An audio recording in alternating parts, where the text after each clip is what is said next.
Hello everyone, welcome back to my channel. In today's video, I'm bringing you an electronic thermometer. However, this thermometer seems to have a problem. When I press the control buttons, the screen shows no display at all. To test it further, I place the probe into a pot of hot water, but the thermometer still gives no response and cannot measure the temperature.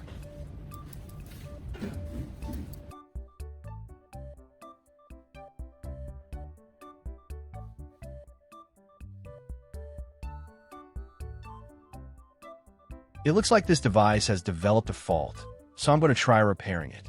First, I remove the outer casing of the thermometer to check and reposition the battery inside. However, even after putting it back together and trying to power it on again, the device still shows no sign of working. It seems like the problem may be coming from the battery itself, so I'm going to inspect it more carefully to find a cause.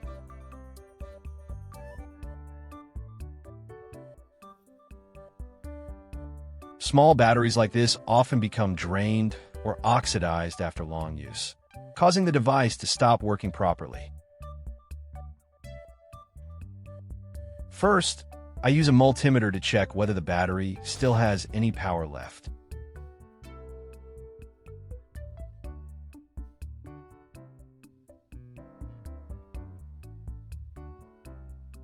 When I place the probes onto the two battery terminals, the meter only displays zeros, showing that the battery is either completely drained or no longer able to provide power.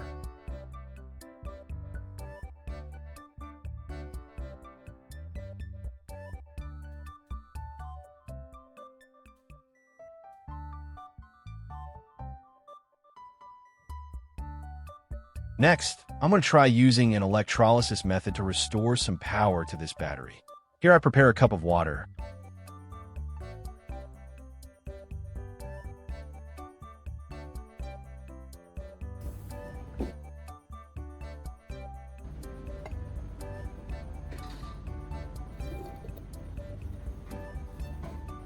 Then add about 3 spoons of salt into it.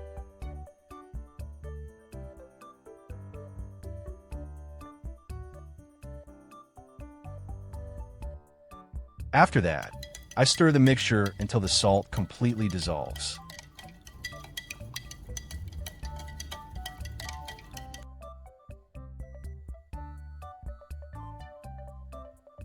In the next step, I use sandpaper to clean the rust and oxidation from both battery terminals.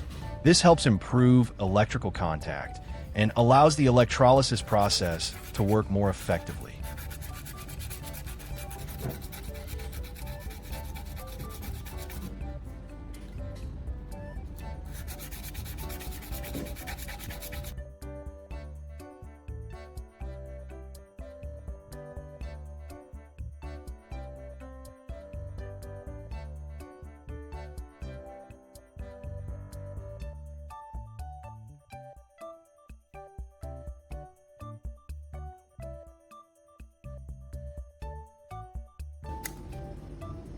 Next, I strip a piece of electrical wire to collect the small copper strands inside for the next connection step.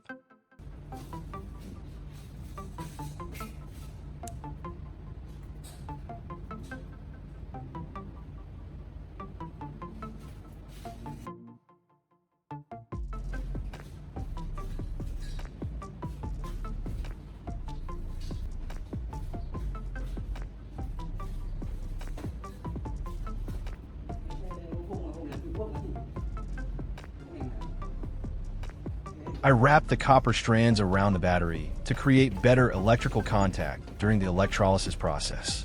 This helps the electrical and chemical reactions occur more steadily while the battery is placed in the salt solution.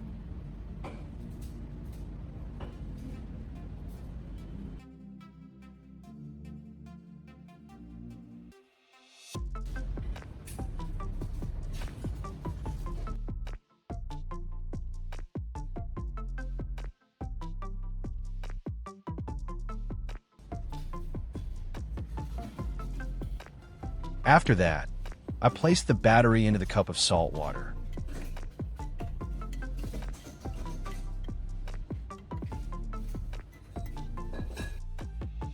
After a short moment, small bubbles begin forming and rising around the surface of the battery. The continuous bubbling shows that the electrolysis reaction is taking place inside the solution.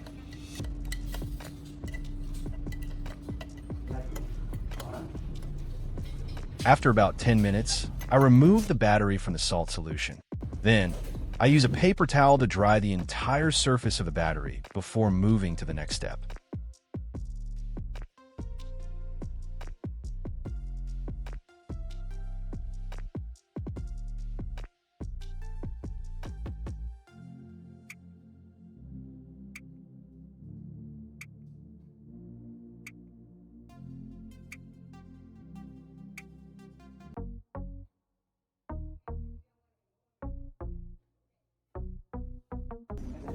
Next, I'm going to use a phone charging cable to supply power to this battery.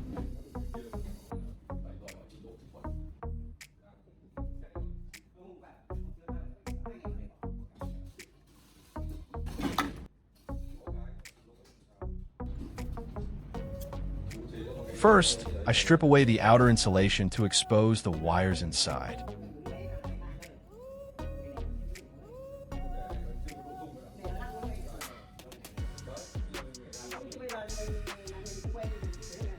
After that, I cut away the unnecessary wires and keep only the ones needed for the power connection.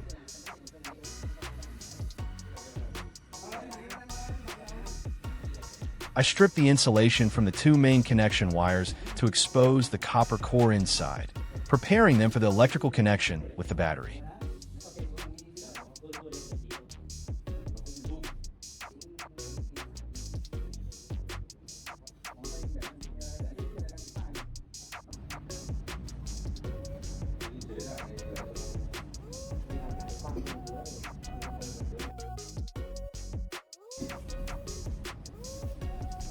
I cut a small piece of tape and use it to attach the wire onto the battery terminal, creating a temporary connection for the charging process.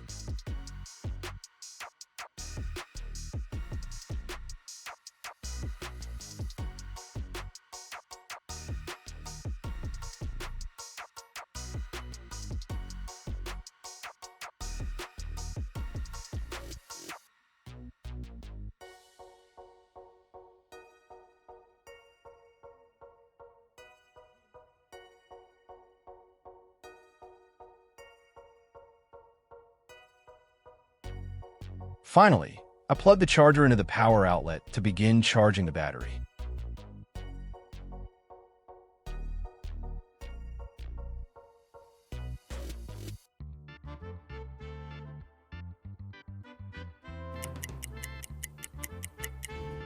After about 20 minutes, I disconnect the charging wires from the battery to test the result.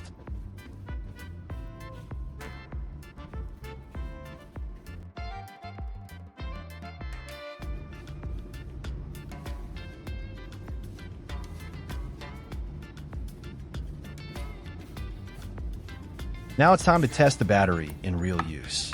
First, I use a multimeter to measure the battery voltage again.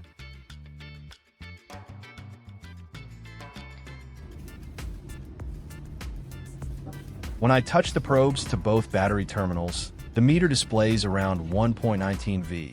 This shows that the battery has been revived and is able to provide power again. Next, I install the battery back into the electronic thermometer.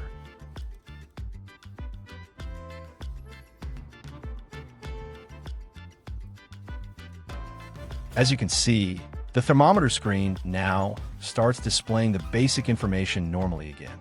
I press the other function buttons on the thermometer to test its operation.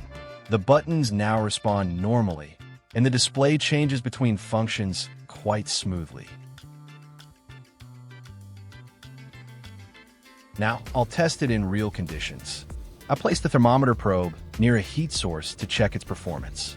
After just a few seconds, the temperature readings on the display begin rising along with the actual heat. This shows that the thermometer is working properly again and can measure temperature normally like before. And just like that, a battery that seemed completely dead has been brought back to life using only very simple tools. If you enjoyed this video, don't forget to leave a like and subscribe to support the channel. Thanks for watching, and I'll see you again in the next video.